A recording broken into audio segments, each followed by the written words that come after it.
Olá pessoal, muito bom dia, Boker Tov, Moreh Balahi Ben Israel. Estamos aqui na manhã desse sexto dia. Hoje nos preparamos aí para o Shabat, né? E é dia de nossos preparativos para o Shabat, porque ao acendermos as velas de Shabat, nós encerramos a nossa semana e não podemos mais trabalhar. Falando nisso, eu sei que ele é um participante aqui do nosso grupo e ele diariamente também deixa o seu recado pelo chat, que é o Raver Eliarro, o Erma. O Raver Eliarro, ele trouxe um comentário ali no nosso grupo do WhatsApp, não entender, e isso foram as palavras dele, abrindo aspas, ele não entendeu o porquê das mudanças dos horários no serviço, digamos, na sinagoga, que é o Arvit e a Havdalah. Então, já que nós falamos aqui sobre a questão do acendimento das velas no Shabat, bom, já foi explicado ontem, só quero passar um pouquinho mais as informações. O que acontece? Cada cidade, cada estado do Brasil,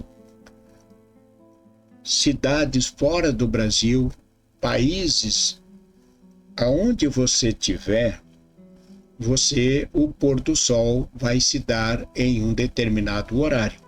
O fim do Shabat, que acontece aqui em Criciúma, o horário da Havdalah, que acontece aqui em Criciúma, não é o mesmo ali em Curitiba, em São Paulo. Então existe diferença de alguns minutos. E isso é tão certo que quando nós estamos encerrando o Arvit, antes de começarmos a cerimônia da Havdalah, nós já temos pessoas mandando Shavuatov. Por quê? Porque lá na cidade dela, ela já fez a Havdalah. Por quê? Porque o sol entrou bem mais cedo. Então, o que marca o fim do Shabat é o horário estabelecido em cada cidade. Então, para isso você pode baixar um aplicativo, que nós já falamos, que é Shabbat Shalom. Você entra lá, Shabbat Shalom, ele tem um ícone azul, aí você baixa, você coloca o nome da sua cidade, ele já vai procurar, fazer uma busca, vai encontrar ali a sua cidade. E você já vai ver ali na opção que no Shabat o horário vai ser tal horário. Bom, eu não estou com o meu celular aqui em mão, poderia abri-lo aqui para mostrar, mas eu não estou com ele aqui em mão e nesse outro aqui que eu tenho, não tenho o aplicativo. Mas o aplicativo é este, chama-se Shabbat Shalom. Por meio deste aplicativo, você consegue ter o horário estabelecido da Havdalah. Então, o que acontece é que o Raver Eliarro, que mora lá em Minas Gerais, o horário do acendimento das velas da Havdalah, da vela, né, que é uma só, pode acontecer mais cedo ou mais tarde. Então, cada um deve sempre estar atento ao horário da sinagoga, é o horário daqui. Então, sempre antes de começar o serviço, a gente já faz a postagem. Ó, Arvit começa tal horário, tá bem? Muito bom. Vamos lá, então. Sexto dia, hoje dia dos preparativos para o Shabat. Sexta Aliá, a leitura de hoje está no capítulo 8, verso 22 ao 36, da Parashat Tzav, as últimas leituras aqui concernente ao primeiro ciclo. Hoje estamos no dia 27 do mês de março e dia 9 do mês de Nissan, né? Mês de Nissan. Então, a você que hoje, dia 27, está completando mais um ano de vida, nossos votos de parabéns, Mazal Tov. E nós vamos à leitura, dando as boas-vindas a todos. Muito bom dia, Boker Tov. Vamos à leitura, então. Baru atah Adonai Eloheinu melech haolam, asher bahar banu mikol ha'amim venatam lanu et torato, Baru atah Adonai noten hatorá. E fez chegar o segundo carneiro, o carneiro da consagração, e Arão e seus filhos puseram suas mãos sobre a cabeça do carneiro, e degolou Moshe, e tomou Moshe de seu sangue, e o pôs sobre o lóbulo da orelha direita de Arão, e sobre o polegar da sua mão direita, e sobre o polegar do seu pé direito. E fez chegar os filhos de Arão, e pôs Moshe do sangue sobre o lóbulo da orelha direita, sobre o polegar da sua mão direita, e sobre o polegar de seu pé direito. E espalhou Moshe o sangue sobre o altar em redor, e tomou o sebo, a cauda gorda, e todo o sebo que estava sobre as entranhas, e o diafragma, com uma pequena parte do fígado ligado a ele, os 2 rins e seus sebos, e a espádua direita, e da cesta de pães ázimos que estava diante do Eterno, tomou uma torta ázima, uma torta de pão de azeite e um bolinho, e o pôs sobre os sebos e sobre a espádua direita, e pôs tudo sobre as palmas das mãos de Arão e sobre as palmas das mãos de seus filhos, e movimentou-os pelo rito de Tenufá, diante do Eterno. E tomou-os Moshe de sobre as palmas de suas mãos, e o fez queimar no altar, após a oferta de elevação. Eles e seus sacrifícios, eles são sacrifícios de consagração para ser aceitos com agrado. É uma oferta queimada ao Eterno. E tomou Moshe o peito e o movimentou pelo rito de Tenufá, diante do Eterno. Isso para a porção de Moshe do carneiro da consagração, segundo ordenou o Eterno a Moshe. E tomou Moshe do óleo da unção e do sangue que estava sobre o altar, e aspergiu sobre Arão, sobre as suas vestes, sobre os seus filhos e sobre as vestes de seus filhos com ele. E santificou Arão suas vestes, seus filhos e as vestes de seus filhos com ele. E disse Moshe a Arão e a seus filhos: cozinhai a carne à porta da tenda da reunião, e ali a comereis como pão, com o pão que está na cesta das consagrações. Assim como ordenei a Arão e seus filhos o comerão. E o que ficar da carne e do pão no fogo queimarás, e da entrada da tenda da reunião não saireis 7 dias até o dia de cumprir-se os dias de vossa consagração, pois por 7 dias eles vos consagrará. Como se fez neste dia, assim ordenou o Eterno fazer em expiação por vós. E à porta da tenda da reunião permanecerei dia e noite, 7 dias, e guardareis a prescrição do Eterno, e não morrereis, pois assim me foi ordenado. E fizeram Arão e seus filhos todas as coisas que ordenou o Eterno por meio de Moshe. Amém. Baru atah Adonai Eloheinu melech haolam, asher natan lanu Torah emet vehayolam tabitoreinu, Baru atah Adonai noten hatorá. Vimos na leitura anterior que tudo quanto o Eterno ordenou, Moshe fez, né?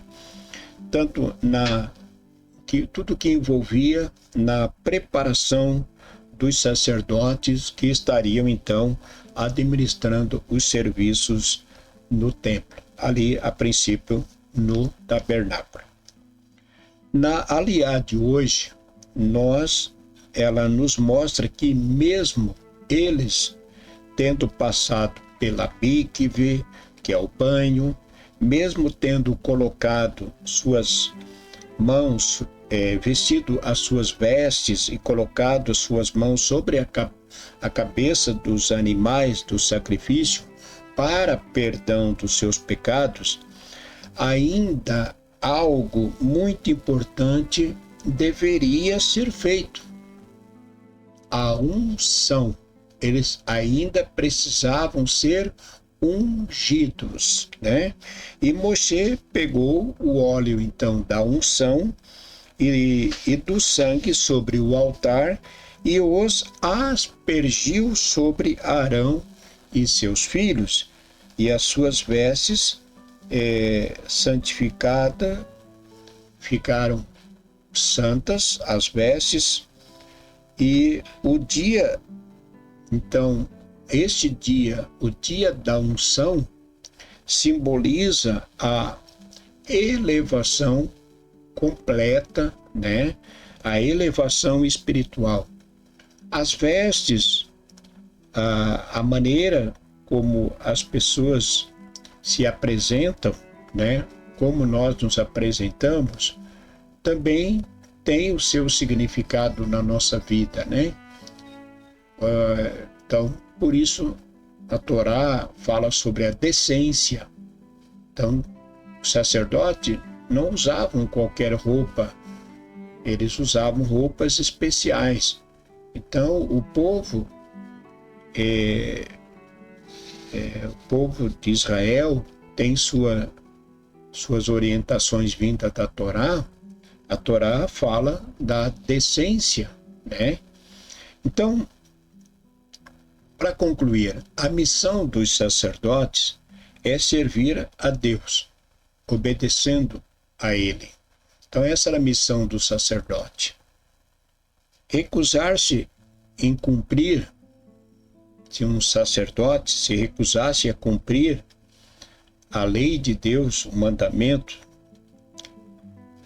ou qualquer judeu da época do tabernáculo, do templo, então qualquer cidadão judeu, sendo ele um líder ou membro do povo, que se recusasse a cumprir os mandamentos e viver da sua maneira, do seu jeito, é considerado, como hoje também se considera, viver em vão. É como se a pessoa vivesse em vão. Aquele que recusa a cumprir a missão, né, a ele atribuída pelo Eterno, e a gente falou disso, que a nossa missão é cumprir os mandamentos, né? Essa é a nossa missão. Neste mundo é obedecer a Deus, é cumprir os seus mandamentos. Então, quando recusamos isso, que Deus nos livre de cumprir os seus mandamentos, é como se nós vivêssemos em vão. É como se nós vivêssemos em vão. Então, a nossa missão atribuída por Deus é obedecer os seus mandamentos, e é isso que nós temos que fazer. Quer dizer, somos orientados a isso, né? Mas temos o livre-arbítrio, cada um faz o que achar melhor. O que realmente devemos fazer é cumprir essa missão, obedecer os mandamentos, né, que nos conduz o caminho do bem, que nos conduz pelo caminho do bem, nos afastando daquilo que é mal. E não podemos recusar de maneira nenhuma essa nossa missão. não para não sermos contados como se não existíssemos. Certo? É assim que nossos sábios determinam. E aí, essa é a nossa missão, cumprir os mandamentos. E que Deus nos ajude. Que Deus nos ajude, Deus nos dê sabedoria, entendimento, e o Eterno abençoe o nosso trabalho, os nossos negócios, que possamos ajustar a nossa vida, né, material, como falamos, mesmo que isso seja um sacrifício, e é um sacrifício, a gente sabe, não é fácil. Envolvendo o Shabat não é fácil, mas temos que entender que é assim. Tendo o que comer, o que vestir, tendo uma casa para nos abrigar, para o Hashem por isso. E o que vem é lucro. O importante é isso. É nós realmente vivermos, nos esforçando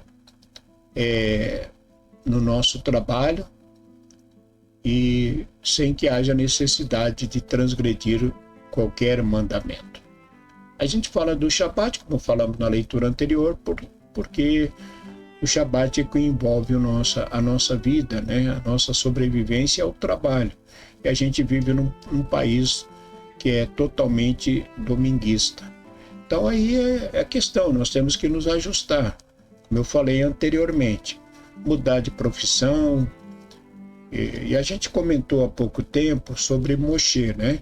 Moshe era um príncipe, entendeu que ele fazia parte do povo, que aquele era o seu povo, e Moshe lutou em favor do seu povo, teve um preço a pagar, teve que fugir, deixar o palácio, a condição de um príncipe, para viver como um pastor. Então, Moshe não passou fome. Moshe não teve dificuldade nenhuma.